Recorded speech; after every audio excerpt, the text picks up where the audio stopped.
Meet Jen, Nick, Niall, and Victor. All professionals in their own right, Victor was once a sociologist. Niall owned his own printing house. Nick was a high school chemistry teacher. And Jen worked for a nonprofit organization. All four men came to this country in the last 5 years with hopes and dreams. Some came for a better life for their family, some for themselves. Their professions once determined their status in their home country, and in some respects, it is the reason why this country allowed them in. But today, none of them are working in their field of expertise, not by choice, but because that is the reality for many immigrants that call Canada home. Being a newcomer in this country can be quite challenging, from learning the language to getting connected to a community. Even knowing where to shop or where to eat can be a challenge as well. But what can also be difficult is finding employment. Victor Gomez was a sociologist in Bangladesh. He traveled all over the world, worked with international development agencies, and thought he would be able to do the same. You know, all my friends, those who have migrated earlier here, cautioned me, warned me, and told me, Victor, you don't need to go to Canada because you're doing very well, far better than what we've been doing. When you come, you will not get the job. They told me point blank, but still I came. I said, well, you didn't make it, but I know I'll make it. Now employed by a settlement agency working with newcomers like himself, it is a far reach from what he used to do. But he knows he is fortunate. Not a single friend of mine is working in the field where they have been working before. Not a single one. I know an urban planner who got his gold medal from Mahidol University in Thailand, educated in Australia as well, working in a call center.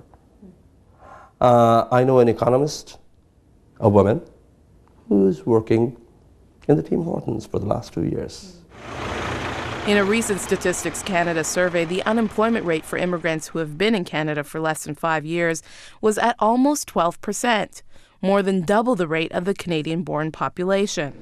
But the most interesting finding was that while 20% of Canadian-born citizens have a university education, nearly 40% of immigrants between the ages of 25 to 54 have theirs as well.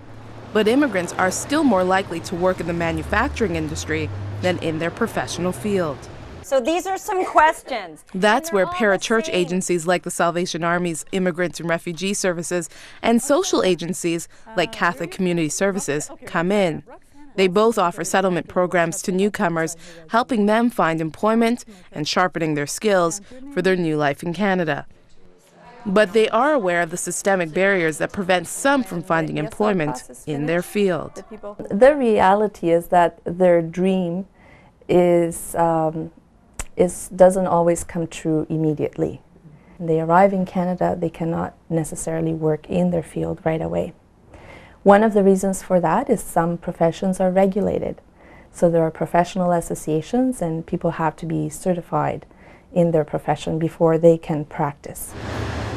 Every province varies, but regulated professions range from the medical field, engineering, accounting, teaching, and any other that has a professional association. And that, unfortunately, is where the frustration can set in. While the Canadian immigration program works on a point system where you receive more points for the more education and professional experience you have, it can sometimes give a false sense of hope. Many think they will find employment rather quickly because they have been granted access to this country. In reality, there are many doctors, lawyers, and other foreign professionals here right now doing menial labor because of the time and money it takes to obtain their new license. On top of that, many Canadian employers make a point of asking newcomers for Canadian experience, which can also be a challenge. There is a concern amongst some employers to hire a person who just arrived in Canada because they don't have someone to vouch for them.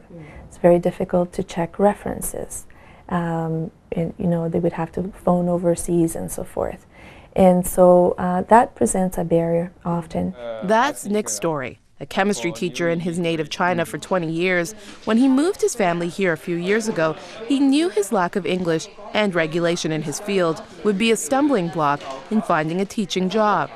So he took ESL classes at the Salvation Army's Immigrants and Refugee Services and is now studying to become a pharmaceutical technician instead, and works in a factory at night. But Nick was prepared.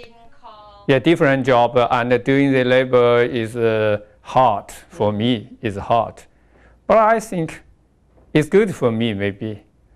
Yeah, before come here, I always work with my mind. But come here with my how to say, with my hand and with my muscle. For many like Nick, their plan B has become the reality, and they are forced to work in a different field. And in most cases, that's when agencies first meet a lot of their clients. Desperate for help, many attend the workshops or classes available, hoping that will increase their chances. Nael Barbary came to the Catholic Community Services searching for advice when he arrived. Once an owner of a printing press in his native Iraq, he and his family were forced to flee because of the war. While Nael's wife has found a full-time job as a teacher, he is still looking. What is he going to say? I don't know why that the Canadians are asking for the Canadian experience, and those who are coming from overseas as if they have no experience at all. I was amazing when I all the time they are asking for this. So what about our experience? We studied, we have, but we need here just for training, for to have the idea about the way they are working here. But the experience, I don't think it's something different. I really do believe that as a country we have more to do in terms of systemic change, in terms of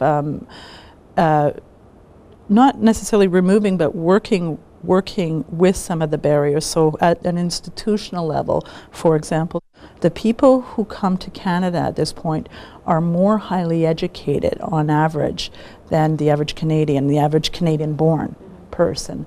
And they bring with them a tremendous set of skills and most often a fairly high level of motivation and a desire to contribute to the Canadian economy. Determined to help in any way, agencies like Salvation Army and the Catholic Community Services offer mentorship programs where a newcomer can buddy up with a person who has been in the country longer and might work in a similar field. They operate workshops on networking, workplace protocol, writing resumes, all things that can definitely help. And it has proven successful. While Florence and Colleen see many settling for jobs to simply get by, they do see success stories like Zhen's.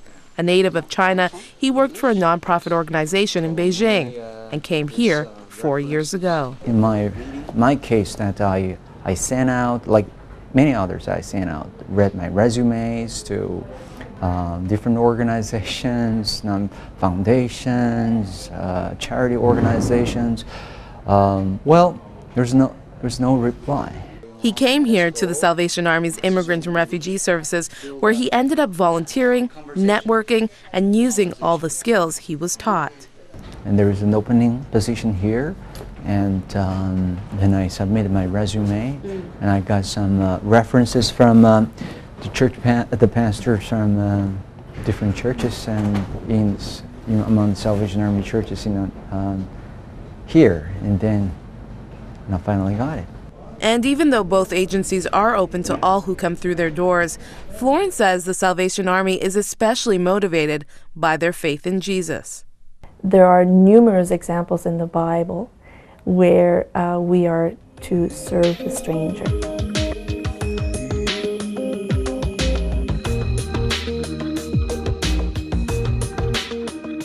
It is a mission for the Salvation Army to serve the whosoever, but in this case it's immigrants and refugees who for some people are the stranger, the foreigner. For us it's our brother, it's our sister, it's our neighbor. Something all of us can do in helping someone else feel welcome. In Toronto, Ontario, Magdalene John, 100 Huntley Street.